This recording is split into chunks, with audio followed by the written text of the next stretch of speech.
siyasi vaziyetler, dünya iqtisodi,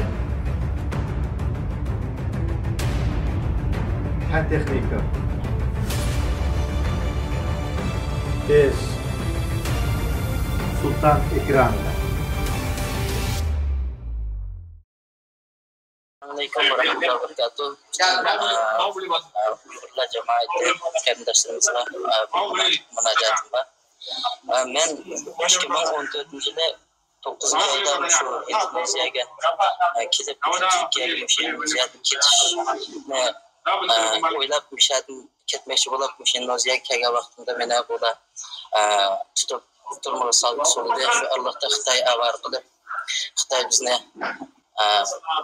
Qarchapan degan bir nimani keltirib, bizga 8 yillik mehnat jazo muddati hukm qilingan.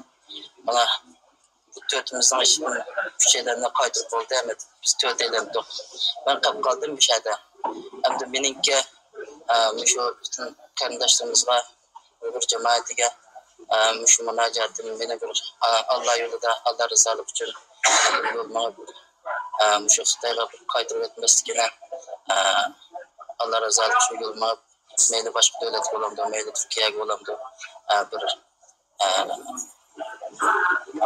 bir yo'l silishini, ashnaqa bir asonlikni berish uchun kuchab qo'yishini Allah rizoligini izlab shu qarindoshlarimizdan so'rayman.